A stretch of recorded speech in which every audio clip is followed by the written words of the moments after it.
Now at 9, a look at the plan for Joplin to use millions of dollars to help with drainage and sewer improvements.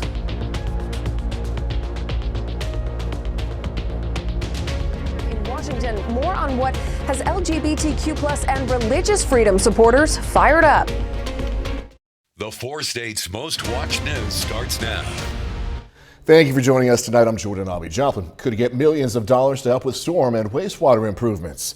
The city is eligible to get more than $12.5 million in matching state funds to help improve and update 9 projects in particular. Now, if Joplin matches dollar for dollar, the city will spend more than $25 million for the projects. These are grants that have been approved and awarded to us should we find the resources to match them. So that's the whole charge. We do this all the time, but this is a large grant and a large amount of projects. So yes, it's going to be challenging, but it's all hands on deck trying to identify those resources to match. The matching state funds would come from the American Recovery Plan. Joplin city staff wants to better the city's homeless situation. The city approved a study that would look at ways to better serve the homeless community. KOAM's Yana Hatala explains more. Joplin officials want to better understand the homelessness situation in the city. They are asking the council to approve a study on the issue. Robin Smith, chair of Homeless Coalition, says it could reveal gaps in services. With what we've got going now, I think we're doing our best with what we have and what we know.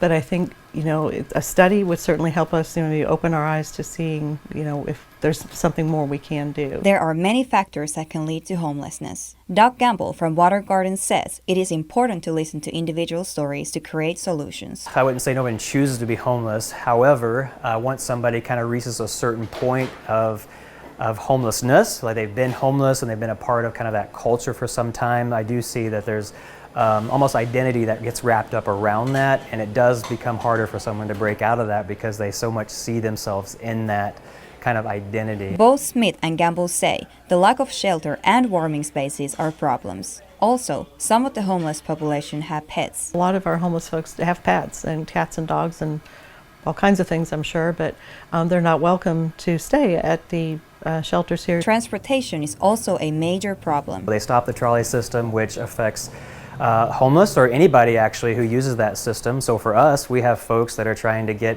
to jobs, we have folks that are trying to get to medical appointments or the Social Security office. Both are looking forward to what a study could reveal. In Joplin, Yana Haudala, KOAM News. Gamble says Water Gardens has seen an increase in the total number of people experiencing homelessness. They've had 685 people stay at their shelter by the end of November. Meteorologist Doug Kennedy joining us now. First look at the forecast. Some pretty good fog out there, mate.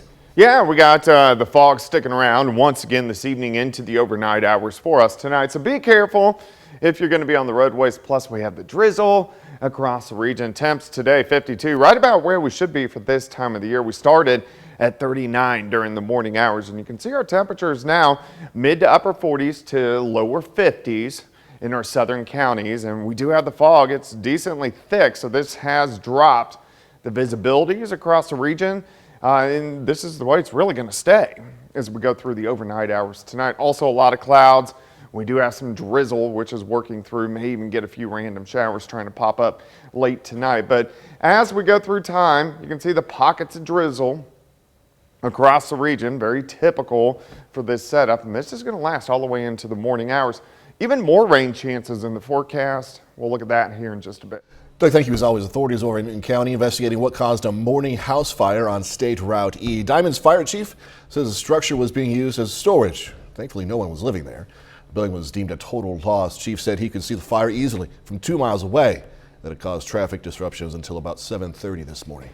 The Spire Natural Gas Company is expanding some financial assistance programs for Missouri customers. The Payment Partner Program matches payments toward past due amounts for people who qualify. Currently, that program is only for customers making up to 200% of the federal poverty level. Beginning later this month, though, that should be available for customers making up to 300% of the poverty level. Spire's Critical Medical Needs Program is going to assist customers experiencing a medical emergency and suspend potential disconnection of their service for up to 30 days. Spire will provide financial support for this assistance network along with other utilities in partnership with the United Way. The program requires certification, though, from a healthcare provider or caseworker and is targeted to launch in March of next year. Is a program that helps customers who may have some past due bills or a past due balance. And in that program, what we do is we put the customer on budget billing so that they have a certain amount that they will be paying. Well, a big case before the U.S. Supreme Court today as a Christian web designer says Colorado's anti-discrimination laws should not force her to create wedding sites that don't agree with her faith. But the state argues it's going to only open the door on discrimination. Fox News correspondent Lauren Blanchard explains more now from D.C. Our rights are not us for debate. A Christian graphic and web designer's case before the conservative-leaning High Court argues she should not be forced to create websites with messages that go against her faith. The state of Colorado is compelling and controlling my speech, chilling it, and forcing me to communicate a message through my custom, unique artwork. That violates the core of who I am. Lori Smith wants to publicly market her wedding website services with the disclaimer that she won't create for same-sex couples. That goes against Colorado's Anti-Discrimination Act, which says if you offer a public service, it must be for all. Smith says she would work with the LGBTQ+ community on other projects, but any she perceives with an anti-Christian message, like atheism, pro-choice, or celebrating adultery, would be a no. Colorado declares her speech a public accommodation and insists that she create and speak messages that violate her conscience. The state says siding with Smith would allow for discrimination, and businesses could refuse service based on sexuality, religion, race, age, and other protected characteristics. This court should not upend long-settled law that protects the full and equal access of all Americans to our public marketplace. Justice Sonia Sotomayor asking during the 2.5-hour arguments, where is the line? What you're saying is, I want to give gay couples a limited menu, not a full menu. The court's ruling is due by June next year. That is typically when they release a majority of their decisions. In Washington, Lauren Blanchard, Fox News. Fight for 51 Senate seats should be settled tomorrow in a runoff election in Georgia. So, Senator Raphael Warnock and former football star Herschel Walker campaigning all over the Peach State on this final day to woo voters. Fox's Charles Watson reporting now from Atlanta. A rematch between Democrat Senator Raphael Warnock and Republican Herschel Walker to decide who gets to go to Washington, since neither candidate won a majority in November. I want you to create a real 911 emergency. I want you to vote like it's an emergency. You can know you got a champion in Herschel Walker. The stakes could have been higher, but Democrats will retain control of the Senate regardless of what happens in the Peach State. That hasn't stopped voter enthusiasm, though, with almost 2 million votes already in. Warnock is slightly ahead, but I think there's a very real chance that tomorrow there'll be a big surge. Democrats want a clear Senate majority. A Warnock win means the vice president can cast fewer tie-breaking votes, and that means less influence for Senators Joe Manchin and Kyrsten Sinema, the Democrats most likely to dissent. I feel really good about Warnock's chances.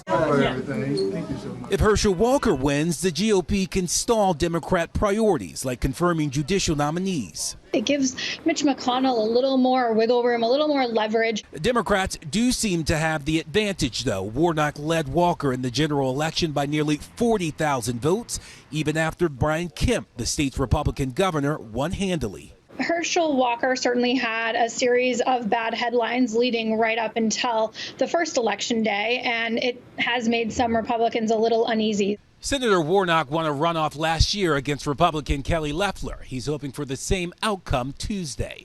In Atlanta, Charles Watson, Fox News. KOAM News at 9 on Fox 14 takes this time now to honor another four-state hero. Morris Allen served in the U.S. Air Force during the Korean conflict. We are proud to thank and salute Morris Allen, native of Mountain City, Kansas. He's tonight's four-state hero. All right, coming up, a 1-2 punch for many healthcare providers. Hospitals are being pushed to the breaking point after the flu season hit us early and hard. I'm Brian Yennis at the KOAM Children's Medical Center in Queens, New York. I've got the details coming up. A lot of four-staters rely on food banks, and this time of the year, budgets can be especially stressed. That's why Fox 14 is conducting its 19th annual Feed the Four States Food Drive. We're collecting non-perishable food items for area food pantries, places like Crosslines, Wesley House, during this season of high demand. You can also make a monetary donation online at KOAMnewsnow.com/feed. The food drive is going to continue until December 31st. The triple-demic as it's being called. Season is in full swing with flu, COVID, RSV now overwhelming hospitals from New York to California. Fox News correspondent Brian Ennis says more from KOAM Children's Medical Center in Queens, New York. Our emergency rooms are busier than ever. The flu season has hit the U.S. early this year and with more intensity, and hospitals are struggling to keep up. Hospitalizations due to seasonal influenza are now at a 10-year high, with the CDC reporting just under 9 million cases, 78,000 hospitalizations, and 4,500 deaths so far this year. Some lawmakers now calling on the Department of Health and Human Services to do more to help relieve hospitals that are being pushed to the breaking point.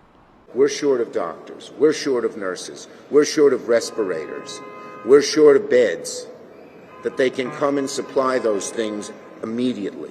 And it's not just flu. There's also a major uptick in COVID and RSV cases nationwide. COVID is hitting the West Coast particularly hard. In Los Angeles County, the weekly average of new cases is more than 3,000, a 44% increase from last week. And some say more infections are likely in the coming days. When you look at the wastewater epidemiology, the amount of COVID that we have around is actually quite high. Ultimately, most doctors say there are ways to stop the spread and avoid a so-called triple-demic if folks can return to pandemic-era safety practices.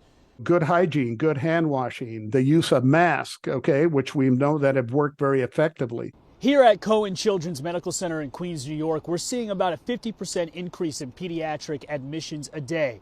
Typically, they're used to seeing about 200 children a day. That number has risen up to 300. In Queens, New York, Brian Ennis, Fox News. Doug is next with a complete look at the forecast a bit later. Ticketmaster facing a lawsuit from Taylor Swift fans.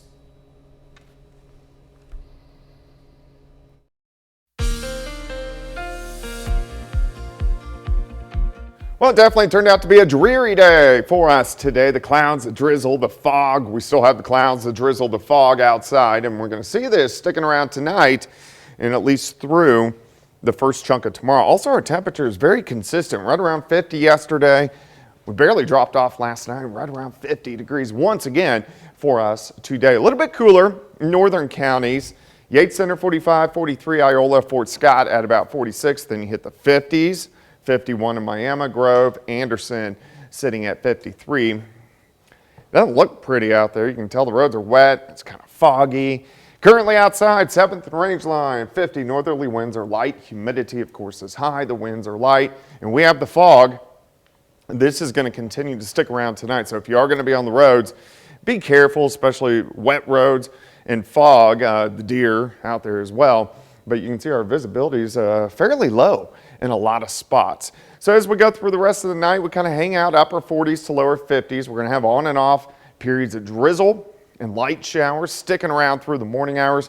We have the clouds, but if you look underneath the clouds, the drizzle doesn't really get picked up. It's so light, but it is out there, and we're going to see it through the overnight hours tonight. Our next wave behind this one is building out across the Pacific Northwest. You can see it right in here, southern parts of Oregon, and that's going to give us more widespread rain by the time we head into late Wednesday, Wednesday night, and Thursday. Until then, we just kind of deal with this mess. But you can see a few showers trying to pop up. So here's about midnight, on and off pockets of drizzle all the way into the morning.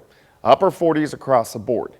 As we go through the morning hours, still some pockets of drizzle, socked in with the clouds.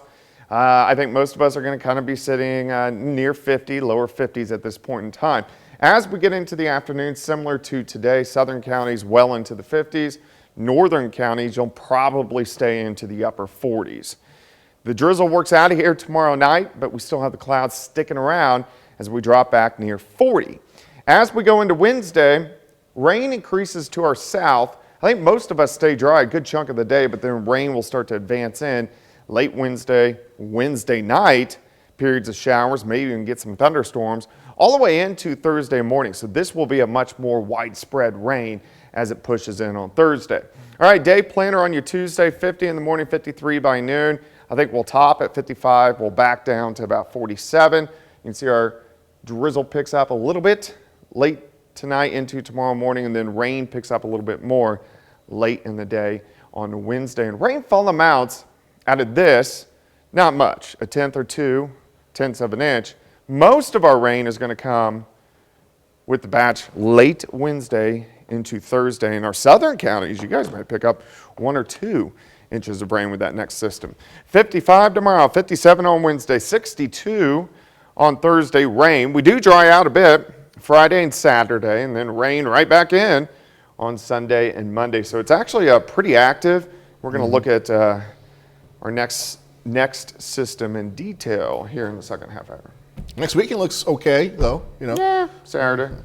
We'll see a little bit. Yep. Thank you. Hey, if you're looking for motivation to get up and get moving, look for a challenge. University of Cambridge study found about 80% of walkers prefer more challenging routes, incorporating high steps and other obstacles over more conventional sidewalks. Researchers say the more challenging route can be a stepping stone to improved cardiovascular health. The life of an Arizona man has changed for the better. This after he received a one-of-a-kind organ transplant. Fox's Stephanie Bennett has more on this story. On November 15th, Jeffrey Day Robinson was getting an oil change in Lake Havasu City when he got a phone call from the Phoenix Mayo Clinic. Started crying.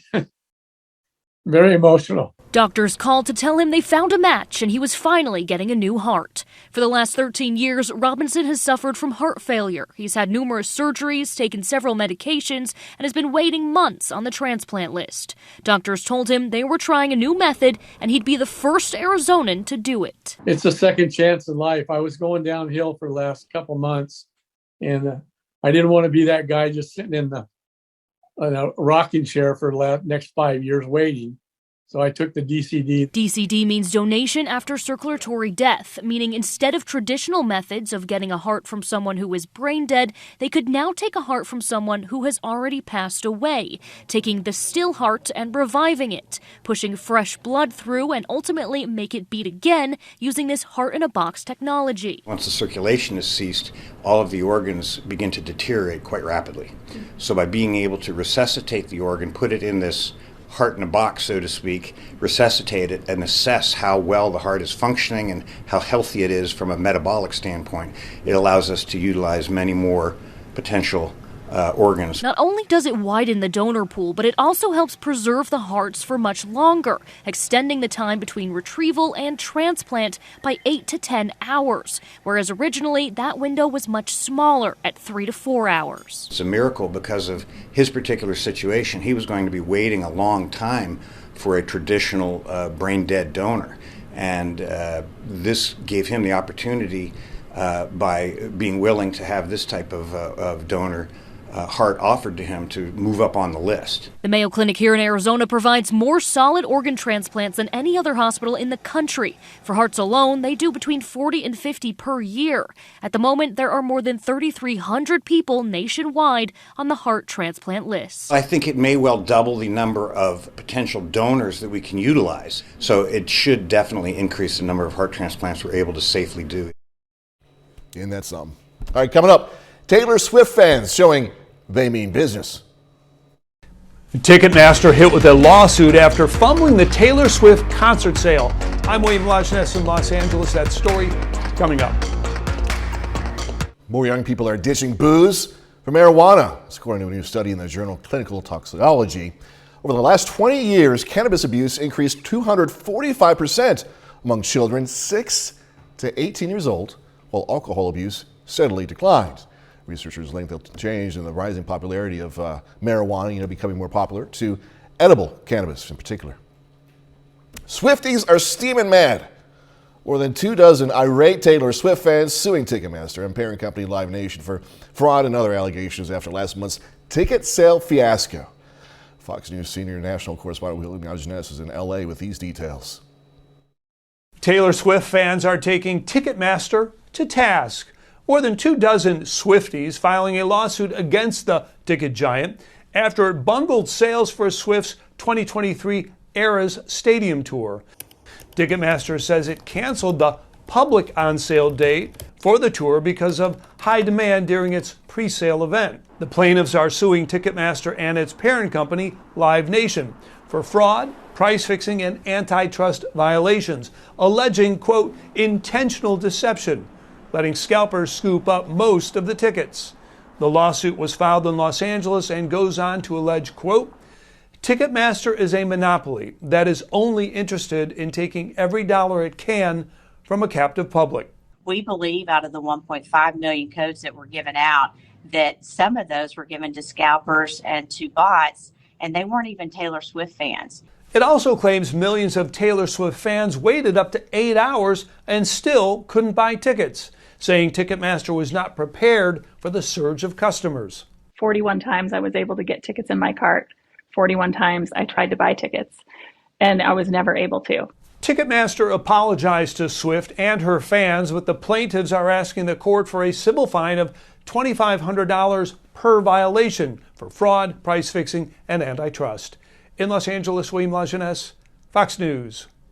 Big NYC offering to pay big money for a rat mitigation director. More than 6 figures to be exact. Yeah, more on this next. Do you have what it takes to make a hated vermin in New York City extinct? Well, aren't you glad you watched tonight's news? New York City is going to pay big to rid the town of rats. The salary for, quote, director of rodent mitigation is going to be between $120,000 and $170,000. Between $120,000 and $170,000. Job listing says it wants someone with high leadership capabilities who's, quote, bloodthirsty, and you can work with many city agencies through various approaches. Applicants must submit a resume, cover letter, 3 references. Well, dude, that's a strong rat. So you got that, you got to submit your resume and all that stuff. Yeah, a report cites pest control firm Orkin in saying that New York has the 2nd highest population of rats among any U.S. city. Who do you think is the first? Or what do you think is the first city? Any? All right, Chicago is the first. Chicago is the first. Man, that rat with muscle and that pizza, huh? All right, 30 more minutes, news, weather, and sports coming away. Going to visit MSSU where some students there showed off some unique bowls and arts. Explosions across Ukraine as Russia unleashes one of its largest missile attacks in recent weeks. I'm Jeff Paul in Kyiv. I've got the details coming up. People in Joplin today had the chance to visit MSSU and pick up a few unique gifts, bowls and sculptural objects, in general made by students in the ceramics studio. The bowls are microwave, oven, and dishwasher safe. Now the majority of profits go directly to the students. We have a group that's open to the entire campus, so it's not just art majors, and every Wednesday students come in and we just have a whole series of projects and we make things, and it turns out to be a huge de-stressor for a lot of our students. Some good looking stuff too. Now remember, he was talking about de-stressor. This special bowl sale is part of MSSU's Distress Fest. It's a week-long series of events meant to help students deal with important finals. See, Carthage, Missouri today hosted its Christmas parade. Floats made their, we're going to see a little bit, but floats made their way down the Carthage Square as people lined the streets. Now, what we're seeing right there, though, is the mayor also lit the city's Christmas tree. So, yeah, we're not seeing the parade, but, everything's beautiful. All the decorations and so forth in Carthage. Explosions reported across Ukraine on Monday after Russia unleashed a deadly new round of airstrikes just hours after an alleged Ukrainian attack on air bases deep within Russia. Fox News correspondent Jeff Paul has more from Kyiv, Ukraine. A fresh round of Russian airstrikes hitting civilian targets throughout Ukraine. Monday's attack was one of the biggest missile strikes here in recent weeks. Ukraine's Air Force says it shot down 60 of the 70 projectiles fired, but the ones that got through caused major infrastructure damage and at least 2 deaths. Ukrainian President Volodymyr Zelensky acknowledging the challenges that are ahead as winter approaches. The enemy very much hopes to use winter against us to make cold and hardship part of his terror. We have to do everything to survive this winter, no matter how hard it is. Ukraine's military also claiming to have shot down several Russian helicopters using American-made air defense systems. But now some Western military contractors are warning of shortages, claiming after 10 months of war, supplies are running low. We've essentially used up 13 years worth of Stinger production and 5 years worth of Javelin production. So the question is, how are we going to resupply? Today's attacks came just hours after 2 explosions were reported at air bases deep within Russia. The Russians saying it was a Ukrainian drone attack. 3 service members were reportedly killed and several planes damaged. Moscow claiming it's another example of Ukraine using Western technology to attack Russia. The main threat comes from the general U.S. and NATO desire for a military confrontation with our country. Also on Monday, a price cap on Russian oil went into effect in Europe and in G7 countries, including the U.S. In Kyiv, Jeff Paul, Fox News. A bit later, worry over infrastructure. Lava from the world's largest active volcano is threatening a highway on Hawaii's Big Island. I'm Max Gordon with Fox Weather. I'll have the latest coming up.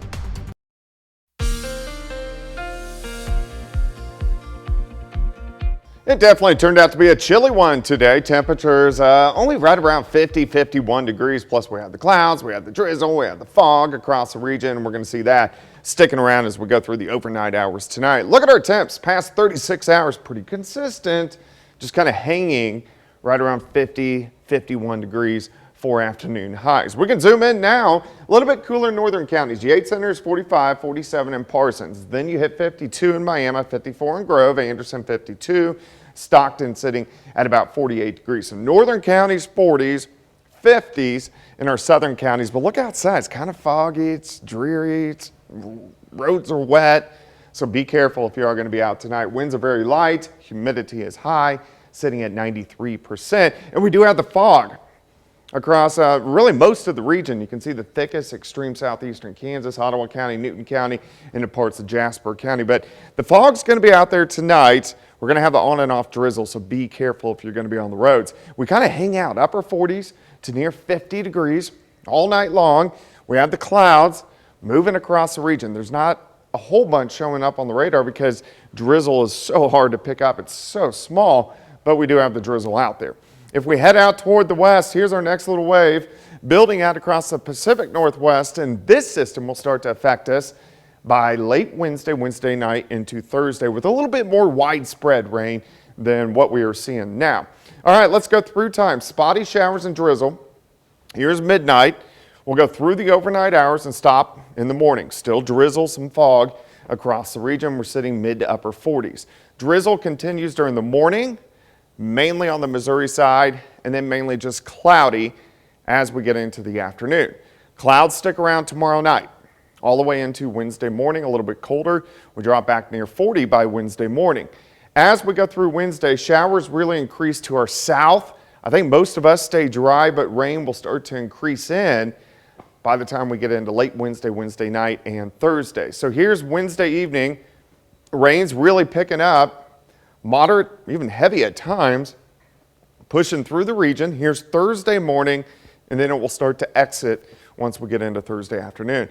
Day planted for Tuesday, 50 to start, high temp 55, we'll back down to 47 once we get into the evening hours. And our rain chances with that next system, you can see the chances for rain start to go up a little bit once we get into Wednesday evening. Also, rainfall amounts over the next several days, very light tonight, but by Thursday evening, we could have 1, maybe 2 inches of rain, especially along and south of I-44. Then this system will slowly work out of here. We dry out a bit on Friday and Saturday before our next storm system rolls in second half of the weekend.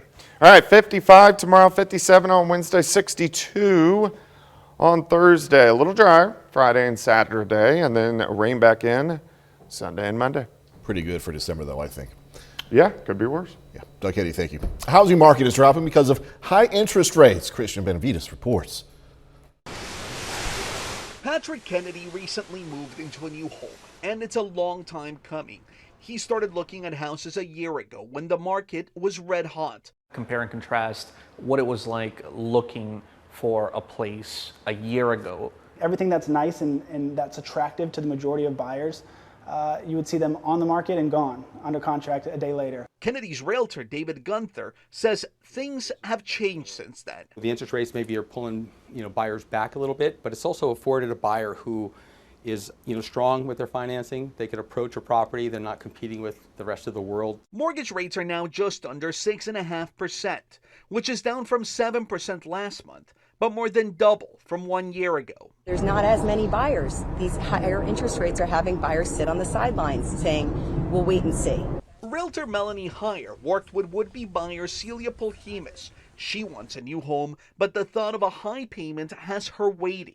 At the current rate, a monthly mortgage payment on a $400,000 loan would cost about $800 more than a year ago. We are just waiting, we're waiting to see what happens with this market.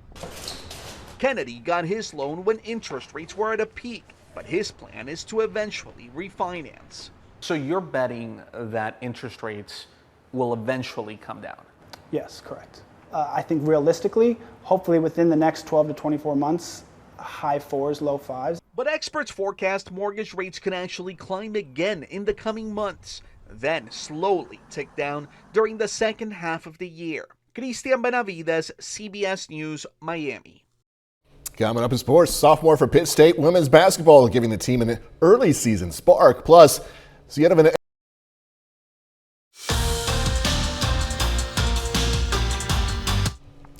Well, today is the end of an era for Webb City High School football. Cardinals head coach John Roderick has announced his retirement after 26 years leading the program. Roderick won 90% of his games as Webb City's head coach, collecting a 315 and 35 overall record. He led the Cardinals to 13 of the program's 16 total state championships. Roderick was inducted in the Missouri Sports Hall of Fame last year. His retirement is effective at the end of this school year. In other football news, former Oklahoma Sooners quarterback Baker Mayfield once again looking for a new home in the NFL. The Carolina Panthers released Mayfield earlier today. The former Heisman winner was the #1 overall pick back in 2018 by the Browns. He was traded to the Panthers this past offseason. Mayfield was 1-5 in 6 starts for Carolina with 6 touchdowns and 6 interceptions. The Kansas State Wildcats won a Big 12 football championship over the weekend, beating TCU 31-28 in overtime. Now they're heading to a big-time bowl game. The Wildcats face Alabama in the Sugar Bowl on New Year's Eve in a top 10 matchup. K-State's ranked 9th, Alabama is 5th. The Sugar Bowl will be the first ever meeting between Alabama and K-State. The Pittsburgh State women's basketball team is 2-1 to start MIAA play. They'll be back in action on Wednesday on the road against Newman. So far this season, the Gorillas getting some big-time contributions from some younger players. Sophomore Corinna Gerber is one of those players. So far this season, Gerber is averaging 16 points, 8 boards a game, including posting 20 and 10 in the team's first 3 conference games.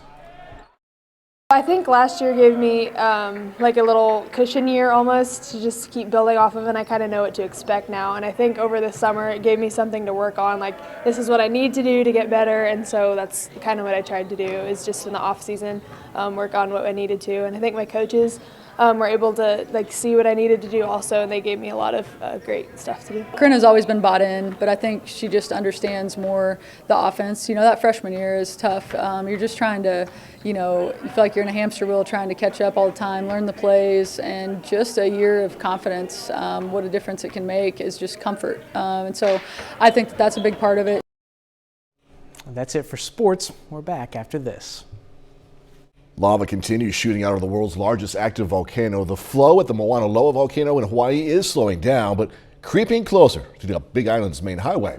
Fox Weather's correspondent Max Gordon has more now from the volcano zone. Mauna Loa's lava is spreading out and slowing down as it hits flatter terrain. It's only moving at about 40 feet per hour, but it's still creeping its way toward the main east-west highway that connects Kona and Hilo. The molten rock is a little over 2 miles away from the highway and slowly inching closer by the minute. The probability is if it keeps going and it's on the track to Hilo, the lava flow and the road are destined to meet at some point. So far, no evacuation orders have been issued and no homes or communities are threatened, but the volcano is spewing potentially hazardous gases, creating VOG or volcanic smog downwind. But the amount of ash the volcano is emitting appears to be significantly reduced. The U.S. Geological Survey aviation alert for Mauna Loa has been downgraded from red to orange. Temporary flight restrictions around the volcano still remain in place. Officials also say they've seen an increase in people trespassing in the restricted area around the volcano. They say that's not only dangerous because there are crevasses, lava tubes, or you could fall into the hot lava itself, but the lava viewing area is also near a military training ground, and there's unexploded ordnance that you could run into. One was found on Monday, triggering the temporary closure of the viewing spot. The area is dangerous not only because the terrain is treacherous, but we're in such close proximity to the Pohakuloa training area, that there may be more errant rounds and UXOs in the area. The lava could potentially make the main east-west highway here impassable, adding hours to commute and delivery times. In Hawaii, Max Gordon, Fox Weather. Coming up, going to tell you what's new to those DVDs, also at home streaming. DVD and digital releases this week include a star-studded crime caper, a prequel, a hit crime drama series, and more. Here's Fox's Kristen Goodwin with a list of new releases. You don't get here without things starting a long time ago. The star-studded murder mystery Amsterdam tops this week's list of what's new in home entertainment. Christian Bale, Margot Robbie, and John David Washington lead the 1930s crime caper about three best friends who become prime suspects in a murder they witnessed and uncover a shocking plot. Clerks 3 features Kevin Smith and the original cast from the film series returning to the convenience store that started it all. The threequel centers on Randall, who after suffering a heart attack decides to make a movie about his life at the quick stop with the help of his friends. We don't kidnap women. The Kane's rules. Ben Foster, Michael Caine, and Sophie Lowe star in the war epic Medieval. Loosely based on true historical events, the story follows the early life of legendary Czech warlord Jan Žižka. Very dangerous. Thriller Old Man features Stephen Lang as an elder living in the woods whose encounter with a hiker turns sinister. What are you doing? A scientist tries to find a cure to save the world's water supply while also battling to save her marriage in the drama Ash Grove. This is a ticking bomb liable to blow up if we are not careful. A group of Russian soldiers are tasked with transporting a top-secret package to Joseph Stalin in the World War II thriller Burial. Thank God he's dead. Small screen favorites to own, the sixth and final season of AMC's hit series Better Call Saul features Bob Odenkirk in his last run as criminal lawyer Saul Goodman. Andrew, Craig, Darren, and Joshua J. The TNT crime drama Animal Kingdom also wraps up with season 6, and the crew of the USS Discovery face new threats in season 4 of the Paramount Plus series Star Trek Discovery. Kristen Goodwin, Fox News. And that is our time for tonight. Thanks for joining us. Going to leave you tonight with video of a jaguar cub at a Mexican zoo. Hey, little dude. Oh, look at that. Look at that. Be safe. Do this all again tomorrow. I'll see you then.